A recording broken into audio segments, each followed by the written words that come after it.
The sharp crack of a hand hitting leather echoed through the first-class cabin. "Fix this mistake immediately." Caroline Price shouted, her manicured finger stabbing at the dark-skinned woman seated in 1A. Phones lifted.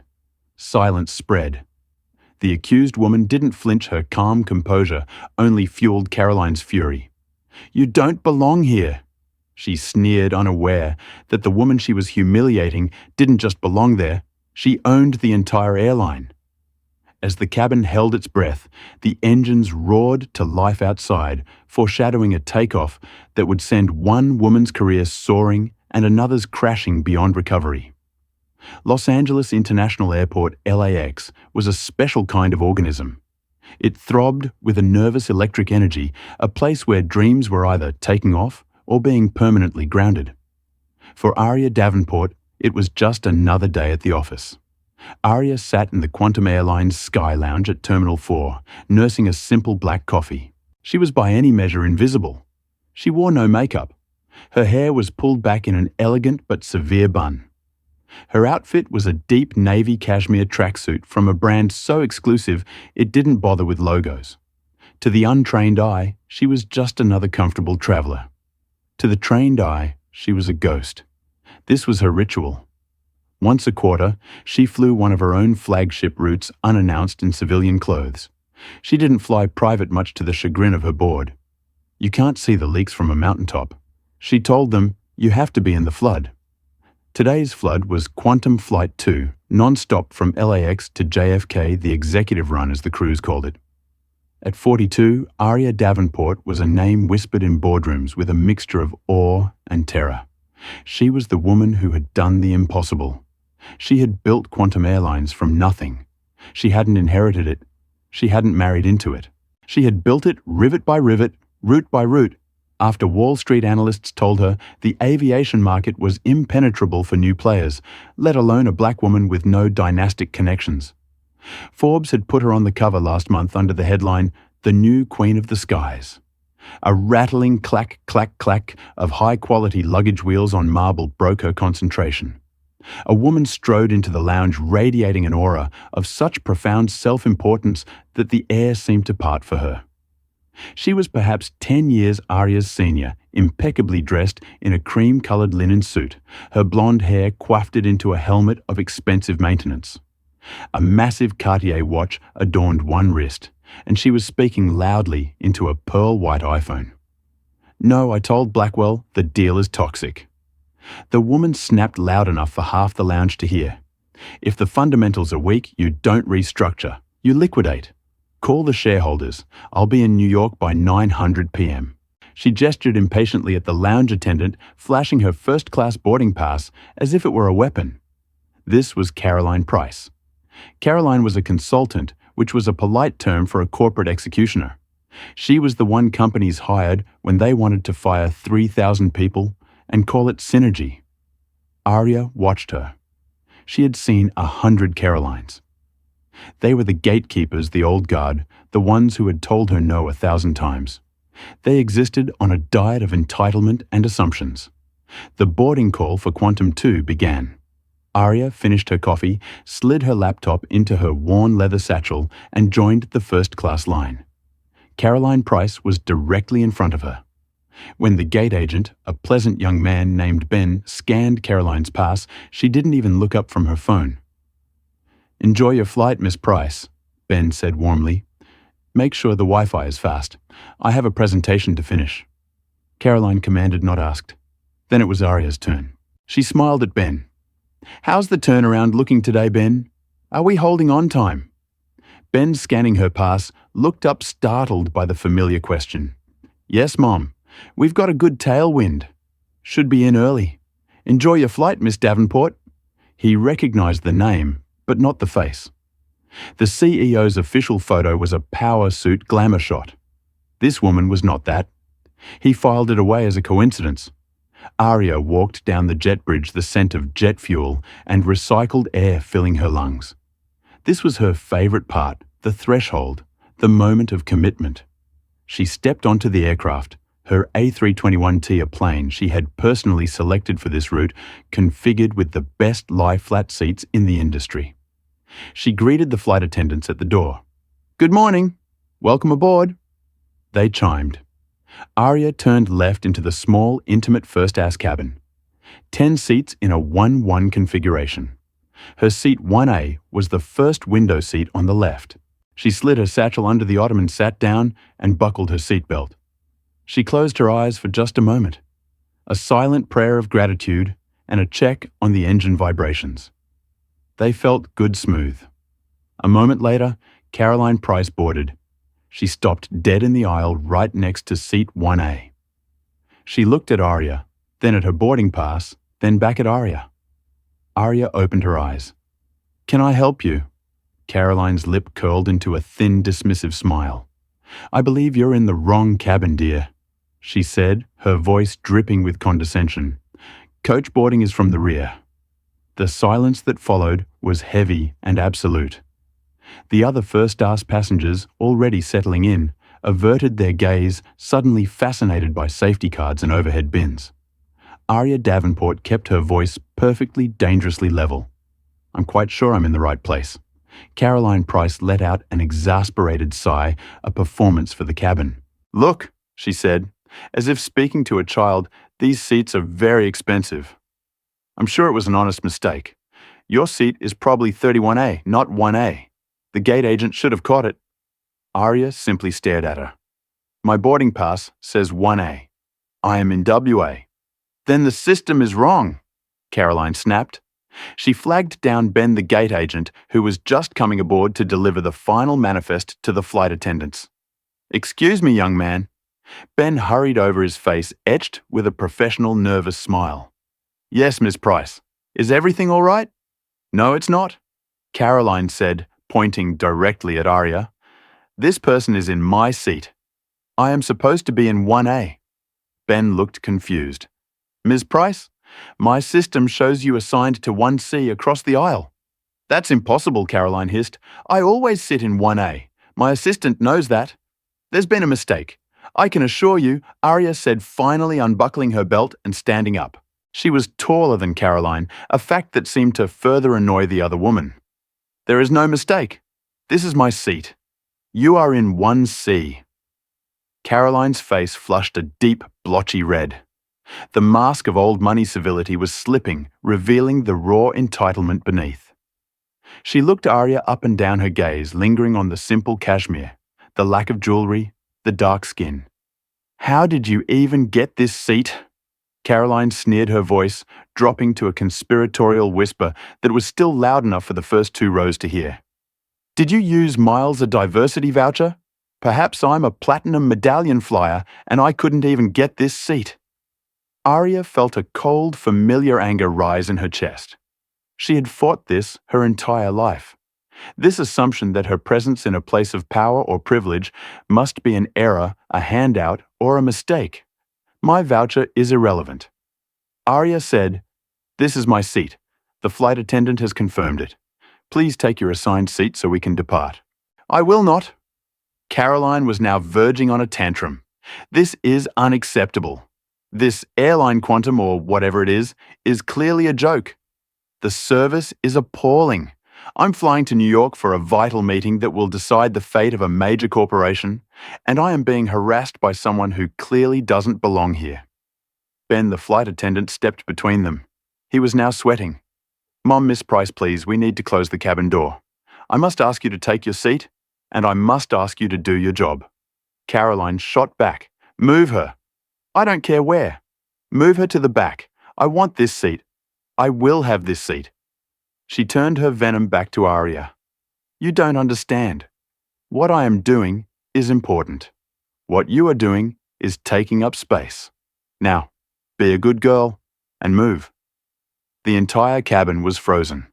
The lead flight attendant, a woman named Maria, was now walking briskly up the aisle. "Is there a problem here?" Maria asked, her voice firm. "Yes," Caroline exclaimed. "This woman is refusing to move from a seat that isn't hers, and your staff is incompetent." Arya looked past Caroline's furious face to Ben, who looked like he was about to be physically ill. He was a good employee. She'd seen him handle the lounge rudeness with grace.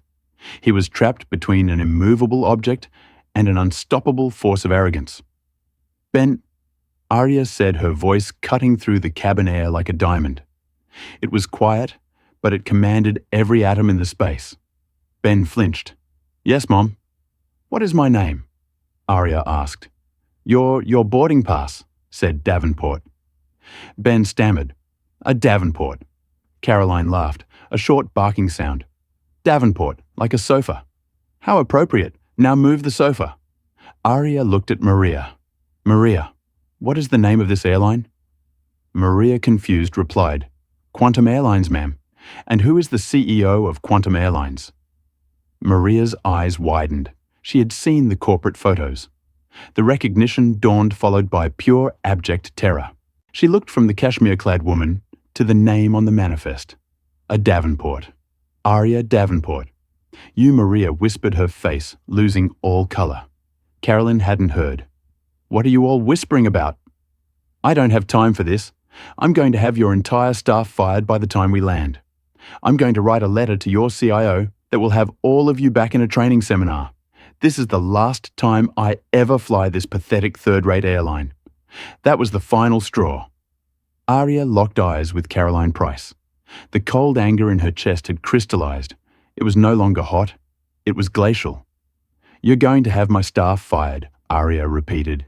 Yes, every single one of you. You're going to write a letter to the CEO. You better believe it. And you will never fly this airline again. Never! Caroline shrieked. Arya smiled. It was a terrifyingly calm, sharp smile. Good. She paused, letting the word hang in the pressurized air. Because I am the CEO. The silence in the cabin was no longer awkward. It was surgical. It was the absolute profound vacuum of sound that follows a sonic boom. Caroline Price's crimson, furious face didn't just go pale. It went a mottled, sickly, ghastly white, as if all the blood had been instantly siphoned from her head. Her jaw hung open. What did you say? She stammered. Arya adjusted the sleeve of her cashmere top.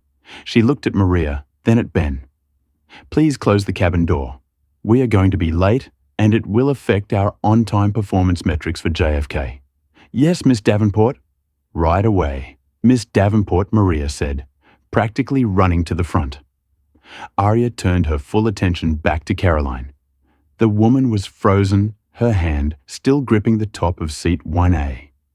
You heard me? Arya said, her voice soft, but resonating with the unmistakable authority of a person who signs 10,000-person payrolls. My name is Arya Davenport. I am the founder, the majority shareholder, and the chief executive officer of Quantum Airlines. This plane, it's one of 12. I signed the financing for last quarter. The seat you're trying to steal. I personally chose the leather upholstery from a supplier in Italy. The flight attendants you just threatened. They are my employees, the pathetic third-rate airline you're standing in. I built it. Caroline's hand recoiled from the seat as if it were white-hot. She was blinking rapidly, her mind clearly failing to process the reality of the situation. This was a narrative violation. The woman in the tracksuit was supposed to be the one who was out of place. No, that's not possible, Caroline whispered. She was grasping, trying to find a version of events where she was not the villain, not the fool. You're lying. Arya almost laughed. I have been accused of many things in my career. Being a bad investment, being too aggressive, being difficult, but I have never been accused of lying about who I am. I don't have to. She reached into her satchel and pulled out a simple, heavy stock business card. It said, Only Davenport CEO, Quantum Airlines. She didn't hand it to Caroline. She held it up for her to read. Caroline's eyes darted from the card to Arya's face. The click of the L1 cabin door being sealed and armed echoed through the cabin. It was the sound of a trap snapping shut. They were now locked in a metal tube. 35,000 Za-Efton in the air for the next 5 hours, and Caroline Price had just spent 10 minutes committing career suicide. Oh my God. Caroline breathed. The bravado, the entitlement, the rage. It all evaporated replaced by a dawning, visceral panic.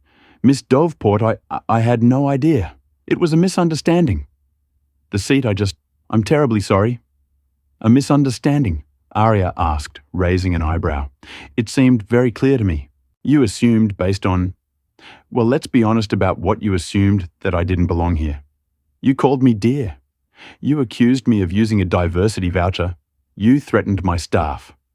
Which part exactly was the misunderstanding? No, I'm overt tired, Caroline stammered, wringing her hands. Her beta bag now looked less like a status symbol and more like a life raft.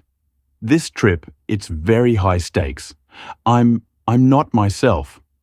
On the contrary, Miss Price, I fear you are exactly yourself, Arya replied. That's what's so informative. Now your seat is 1C. Please take it. You've delayed this flight by 7 minutes. Caroline, utterly broken, nodded numbly. She practically scuttled across the aisle to 1C and collapsed into the seat, fumbling with the seatbelt. She didn't make eye contact with anyone.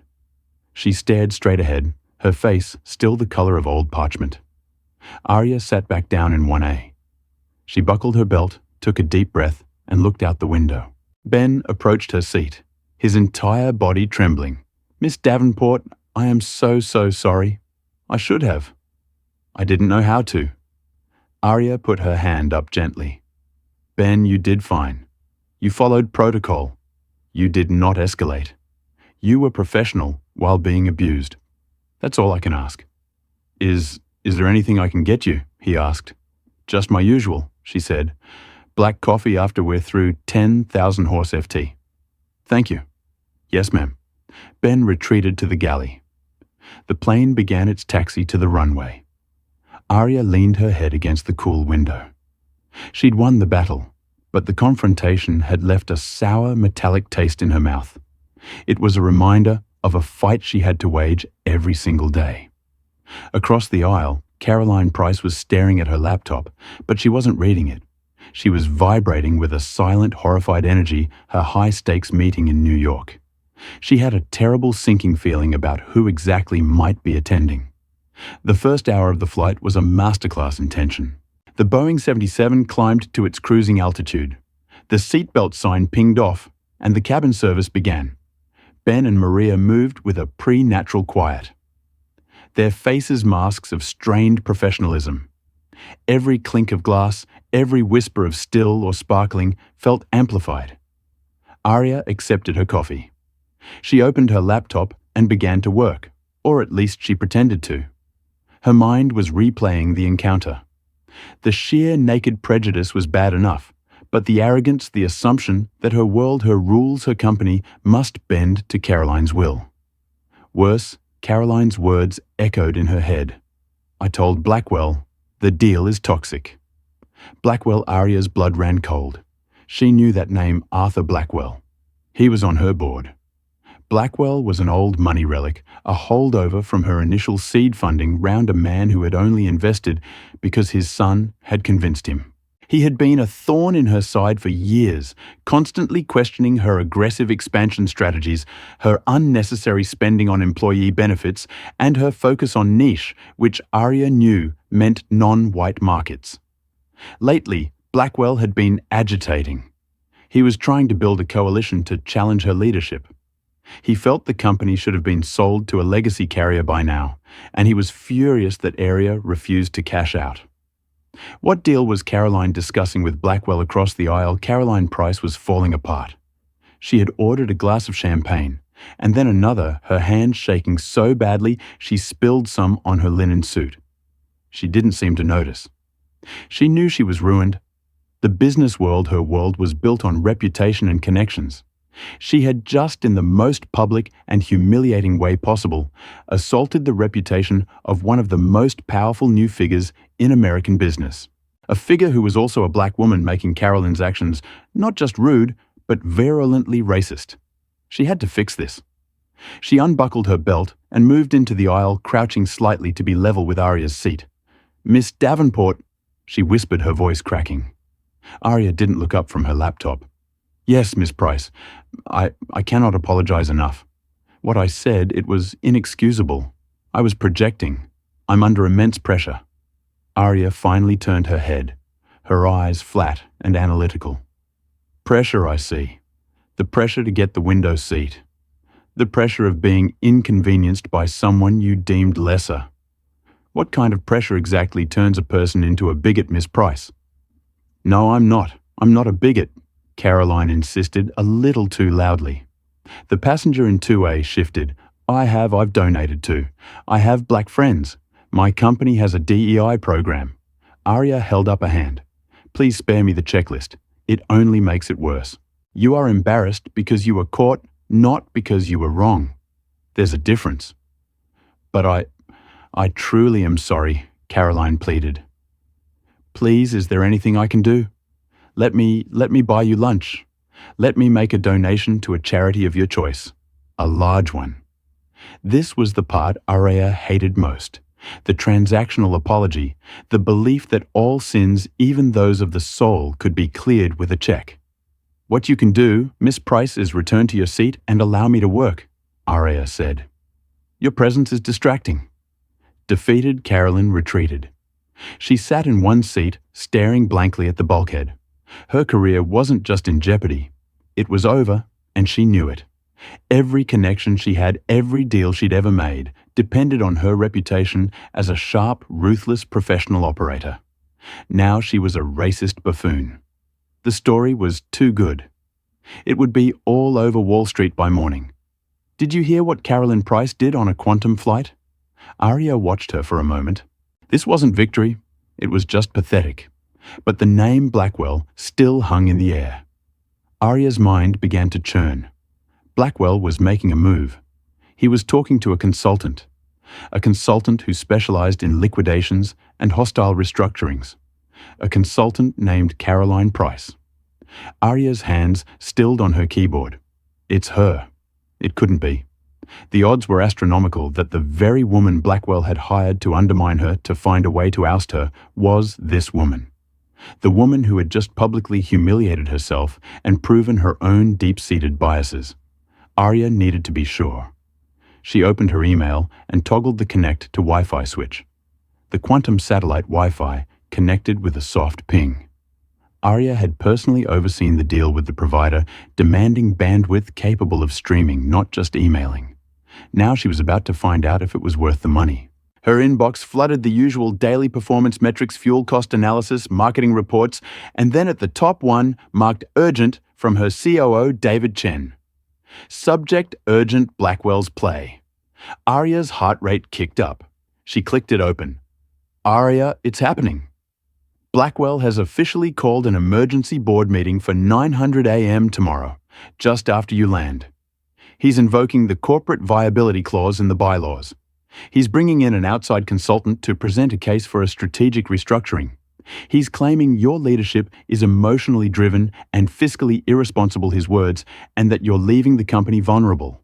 The play is clear. He's going to try to paint you as incompetent, force a vote of no confidence, and get the board to install a turnaround specialist as interim CEO while they negotiate a sale. The specialist's name is Caroline Price. Price Consulting Group. She's notorious. I've attached her dossier. Call me the second you get this. David Arya's breath hitched. Her eyes darted across the aisle. Caroline Price was sitting there nursing a third glass of champagne, her face a mask of misery, completely oblivious. Arya clicked the attachment. Price dossier PDF. It opened, and there on the first page was a crisp professional headshot of the woman in 1C. Blonde helmet hair, thin smile, cold eyes. The same Cartier watch, Caroline Price Principal Price Consulting Group. Underneath was a summary specializes in pre-acquisition optimization, asset liquidation, and strategic downsizing. A corporate executioner. Arya looked up from her screen, a slow, cold realization dawning. This wasn't a random encounter. This wasn't just a rude passenger. This was the assassin sent by her enemy walking onto her flagship, sitting in her cabin, and handing her the murder weapon. The sheer cosmic irony of it was staggering. Caroline was flying to New York to present a case for why Aria was an emotionally driven and incompetent leader, after having just staged an epic emotionally driven and utterly incompetent meltdown based on pure, unadulterated racism. Aria had to physically restrain herself from laughing out loud. Blackwell had hired a specialist. All right, a specialist in self-destruction. Aria's mind, which had been foggy with anger and exhaustion, was now razor sharp. The game had changed. This was no longer about a personal insult. This was about the survival of her company. She immediately began typing a reply to David. David, you are not going to believe this. I am on flight 2. Guess who is sitting in 1C? Do not call me. I'm handling this. Get me everything you can find on Price Consulting's last 3 restructurings. I want failure rates employee lawsuits and any articles on her professional conduct. I suspect her strategies are as biased as her personality. Also, get me the file on Ben Tilsdale, the gate agent, and Maria Sanchez, the lead flight attendant on this flight. I want their full service records. They are now material witnesses. Tell the board I will be there and I will be bringing a guest. Aria. She hit send. The email disappeared into the ether. Aria closed her laptop. She looked across the aisle at Caroline Price, who was now weeping silently into a linen napkin. Aria's anger was gone. It was replaced by a cold, precise, and utterly ruthless focus. Caroline Price thought her day was already over. She thought she had hit rock bottom. Aria knew the truth. Caroline hadn't even begun to fall. The rest of the flight was a countdown. Aria spent the next 3 hours in a state of intense, focused preparation. Her laptop screen was a flurry of spreadsheets, reports, and background checks provided by David's team, who were scrambling on the ground. The data was damning. Caroline Price's restructurings were a pattern of corporate arson. She'd go in, recommend firing all non-essential staff, which in her view always included DEI departments, R&D and customer service sell-off assets, and take a massive bonus, leaving the hollowed-out company to declare bankruptcy 2 years later. Twice she had been named in class action lawsuits alleging discriminatory firing practices. Both were settled out of court. She didn't fix companies. She disassembled them for parts, and her strategies disproportionately affected minority employees and low-income customer bases. Aria now had the what. The plane incident had given her the why. Caroline's entire business model was a macro version of what had happened in 1A. She saw value only in things that looked like her. Everyone else was a diversity voucher, an inefficiency to be cut. As the plane began its initial descent into the crowded New York airspace, the change in engine pitch roused Caroline from her champagne-induced stupor. She looked pale, sick, and terrified. She knew she was flying toward her own execution. She just didn't know Aria was now the one holding the axe. The fastened seatbelt sign chimed. Caroline unbuckled and for a final desperate time lunged into the aisle. "Miss Davenport," she pleaded, her voice from crying. "Aria, please, I'll do anything. I'll resign. I'll retire. Just please don't let this be the end of me. Don't tell anyone." Aria looked at her, not with hatred, but with a kind of profound pity. It was the pity one feels for a predator caught in its own trap. "Tell anyone, Ms. Price? I don't think you understand the situation," Aria said calmly. "What situation?" Caroline whispered. "I insulted you. I was horrible. I get it. I'll pay. I'll do anything." "It's not about me," Aria said. "It's about your 9:30 a.m. meeting tomorrow." Caroline's face, which Aria had not thought could get any whiter, achieved a new supernatural shade of pale. She gripped the armrest of Aria's seat to steady herself. You know about that, I know." Aria said that you were retained by Arthur Blackwell to present a case for my removal based on my emotional and incompetent leadership. I know that your plan is to recommend a strategic restructuring that will in all likelihood involve liquidating assets and firing thousands of my employees. Caroline was no longer breathing. She was just staring her eyes wide with a horror that was almost primal. "How you told me," Miss Price, Aria said, "when you got on the plane, you were on the phone with Mr. Blackwell and the rest." "Well, I am the CEO. I tend to know what's happening in my own company. Arya leaned in. You see, your crime wasn't just being a racist. Your crime was a catastrophic lack of professionalism. You, a turnaround specialist, couldn't even manage a simple flight without exposing your own profound toxic biases. The very biases I'm now certain that inform your entire business strategy. Please, Caroline begged, tears streaming down her face. I won't do the presentation. I'll call Blackwell. I'll say I'm sick. I'll disappear. Please. Oh no, Arya said, her voice turning to steel. You are absolutely going to do that presentation. You are going to walk into that boardroom and you are going to give the speech of your life. You're going to tell my board in your own words exactly how you plan to fix my airline. Why, Caroline choked out. Arya smiled, but it was the baring of teeth. Because I want them to hear it. I want them to hear it all, and then I'm going to tell them my story. See you at 9 a.m., Miss Price.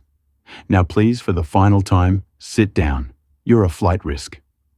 The wheels of the A321T touched down on the tarmac at JFK. The landing was buttery smooth, a perfect landing for a perfect corporate execution. The Quantum Airlines boardroom on Park Avenue was a testament to Arya's vision. It was not a dark mahogany-paneled crypt like most old guard corporate HQs. It was a glass box in the sky with panoramic views of Manhattan. The table was a single massive slab of white marble. Arya sat at its head. She was no longer the invisible woman from the lounge. She wore a striking crimson power suit, her hair down, her makeup flawless. She was the queen in her throne room. The board members filed in a mix of allies like David Chen and skeptics, and then there was Arthur Blackwell, smug, impeccably dressed in a Savile Rose suit, radiating the confidence of a man who believes he's already won. Arya, good of you to make it, he said, his tone oily. Difficult flight, illuminating Arthur? Arya replied, her voice pleasant. I trust your preparations are in order. Indeed, Blackwell gestured to the door. This is Miss Caroline Price. I've retained her to present an outside analysis of our current inefficiencies. Caroline Price walked in. She looked like a ghost. Her suit was rumpled. Her eyes were reddened and hollow. She clutched her laptop as if it were a shield. When she saw Arya at the head of the table, she flinched as if she'd been physically struck. Miss Price. Welcome, Arya said, her voice booming with confidence. We've met. Please, the floor is yours. Blackwell shot Caroline a look. Pull it together.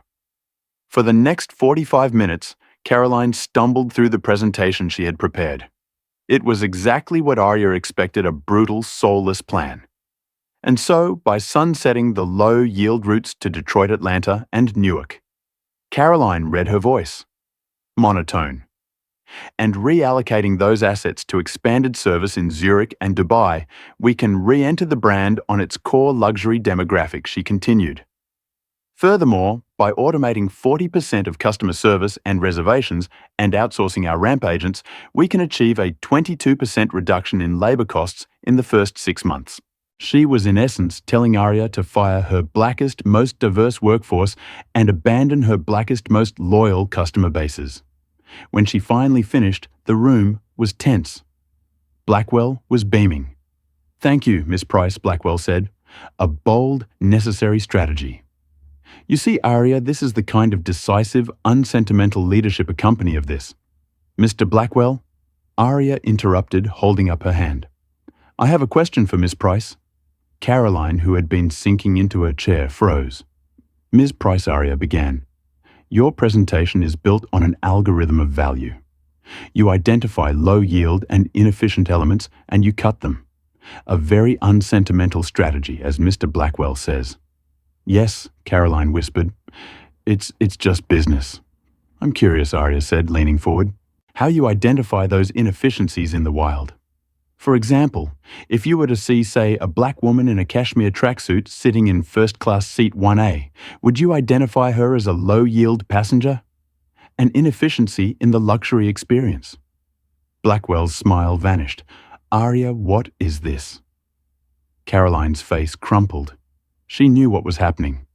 Ms. Price, Arya commanded. Why don't you tell the board what you said to me on Flight 2 yesterday when you tried to have me physically removed from my own seat?" Caroline was mute. "You can't remember," Aria pressed. "Let me help. You asked me if I had a diversity voucher. You told me I didn't belong. You threatened to have the flight crew, Mr. Ben Tilsdale and Ms. Maria Sanchez, fired.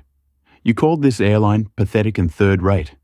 You did all of this loudly and publicly because you, the specialist in identifying value, looked at me and saw nothing." The boardroom was in stunned silence. David Chen was hiding a smile. Blackwell was sputtering. This is an anecdote.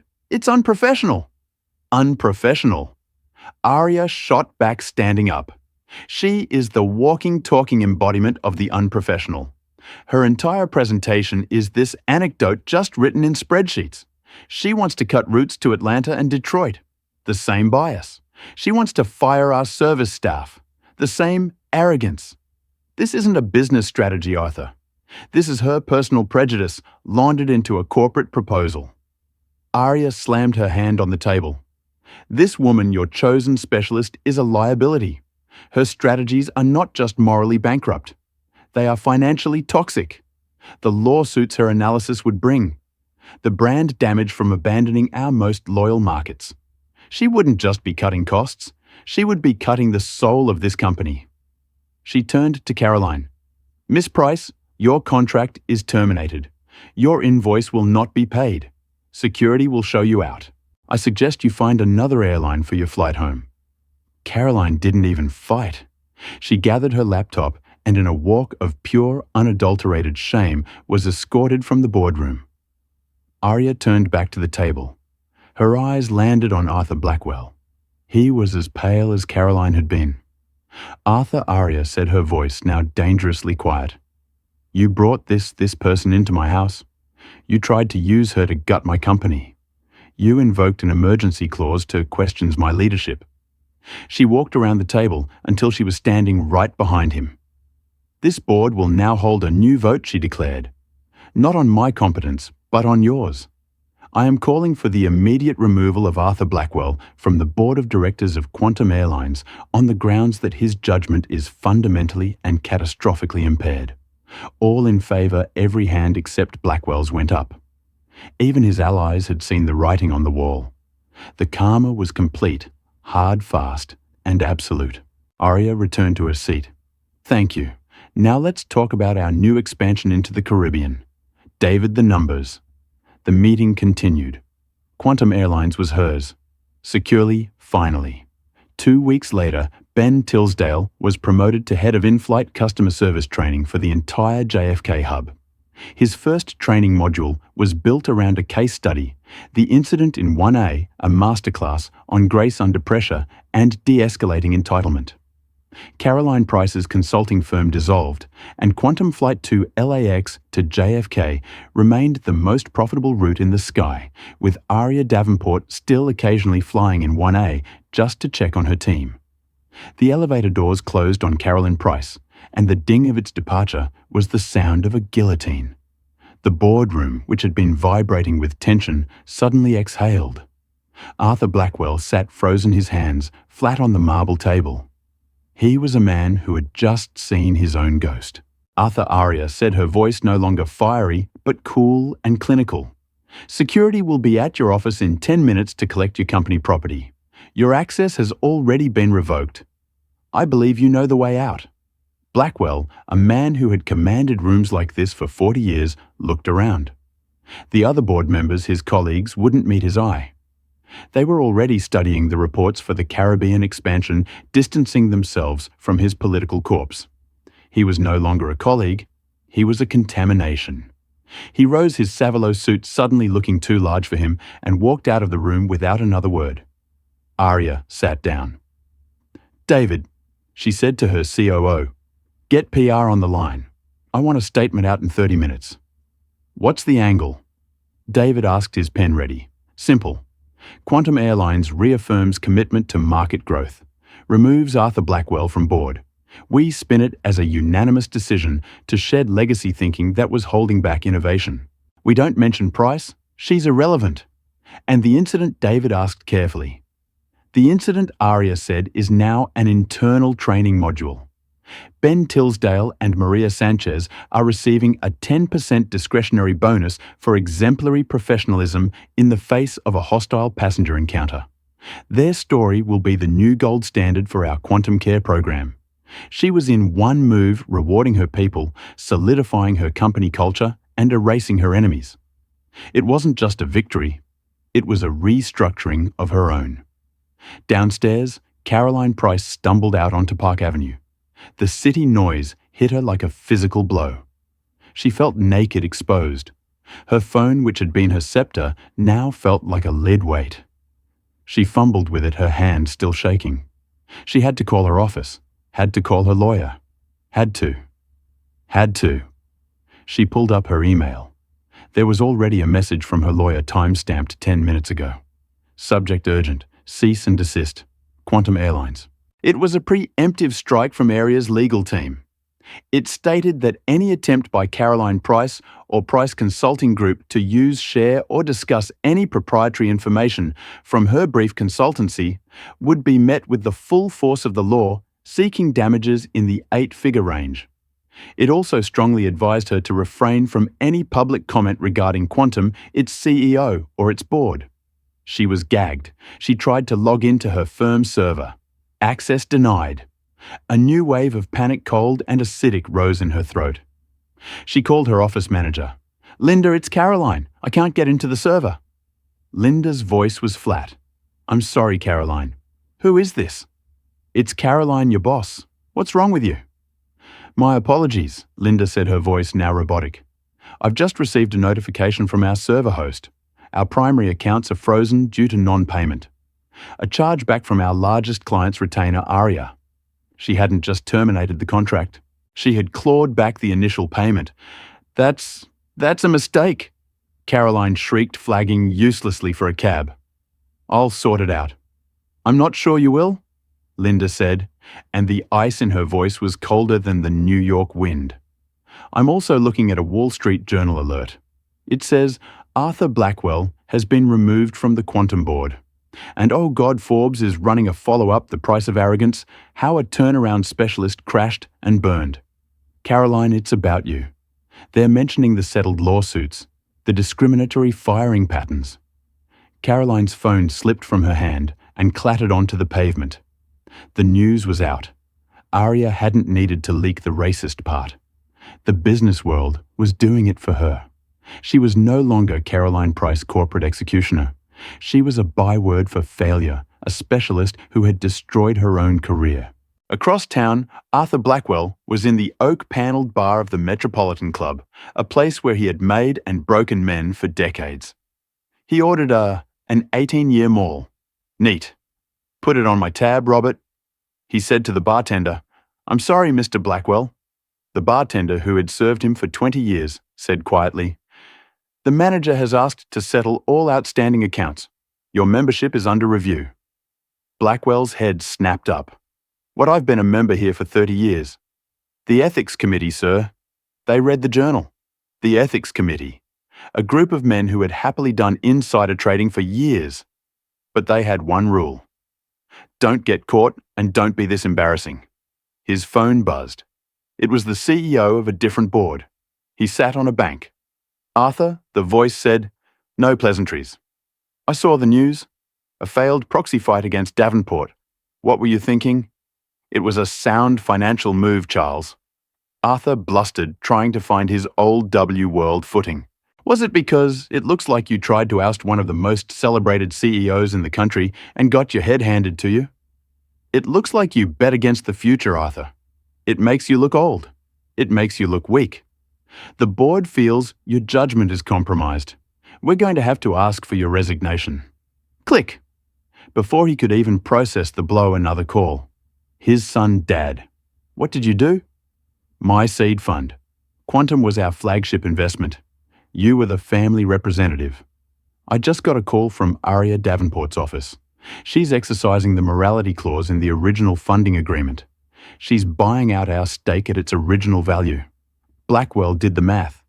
He had just lost his family over $200 million bore in future value. He had not just been fired, He had been liquidated.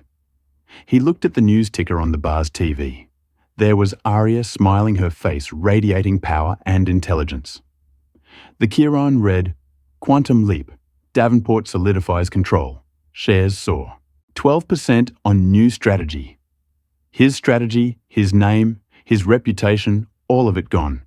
Destroyed by a young black woman in a cashmere sweatsuit whom he had dismissed as emotional and incompetent. The irony was so bitter, it choked him. Back in her office, Aria was on a video call, but it wasn't with a banker or a board member. It was with Ben Tilsdale. "Ben," she said, a warm smile on her face. "I'm looking at your service record. 8 hours, not a single customer complaint, and 12 commendations for efficiency." Ben, sitting in a break room at JFK, was blushing. "I had just tried to do my job, Miss Davenport." "You do more than that, Ben. You're the face of this company. You're the first person our passengers see. And yesterday, you were the face of Grace. Maria's as well, which is why I'm so excited about your promotion. The Quantum Care program is going to be your baby. I want you to teach every new hire how to handle her.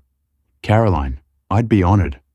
"Mom," Ben said, his voice thick with emotion. "Good. And one more thing. I've been reviewing Ms. Price's recommendations. She suggested we cut the Atlanta, Detroit, and Newark routes." Ben's face fell. Those are our family routes, Mom. People fly those to see their grandparents, their kids," I know Aria said. "So we're not cutting them. We're doubling down. As of today, we are adding 3 more daily flights to each of those hubs, and we're launching a family first fare bundle. Your team gets to announce it." This Aria knew was the real victory. It wasn't just about punishing the wicked. It was about proving that her emotional and inclusive way of doing business was not just good morals. It was great business. Caroline's model was to cut. Aria's was to build. She ended the call and looked out her window at the city. She had built this, not just the airline, but this new reality. That evening, Caroline Price was at JFK, not in the Sky Lounge, which she was now permanently banned from. She was in the chaos of the main terminal for Regal Air. Her credit cards had been declined. She had paid for a one-way ticket to Los Angeles in coach with her debit card, wiping out most of her liquid cash. She was sitting at Gate 24, a broken woman. Her blonde hair was flat, her linen suit stained with champagne and now airport coffee. People bumped her luggage. A child screamed. She was just another face in the crowd. She boarded the plane. She was in seat 38D, a middle seat. She squeezed in between a large man who was already snoring and a young woman who was tapping furiously on her phone. As the plane took off, Caroline stared at the seat back in front of her. A long 5-hour flight in misery. The young woman next to her angled her phone, and Caroline couldn't help but see the screen. She was reading an article from a popular tech blog.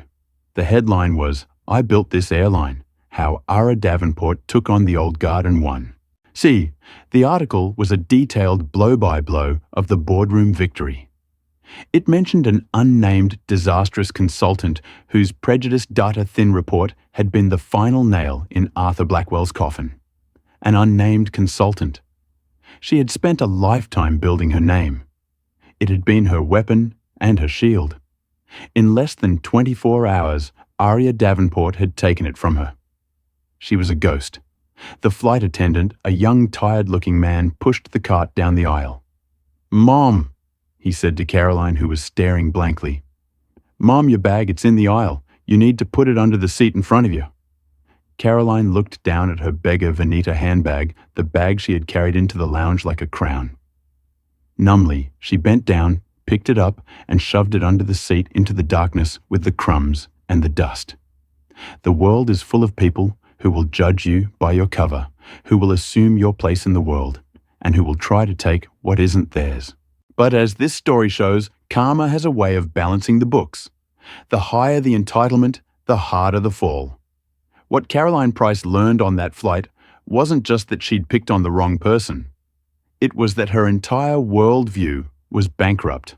Aria Davenport didn't just build an airline. She built a new standard proving that success and decency aren't mutually exclusive. What did you think of Caroline's karma? Was it deserved? Let us know in the comments below. We read every single one. If you want more real-life stories of drama twists and justice, be sure to like this video, share it with someone who needs to see it, and subscribe to our channel for new stories every week. Don't forget to hit that notification bell so you never miss an update.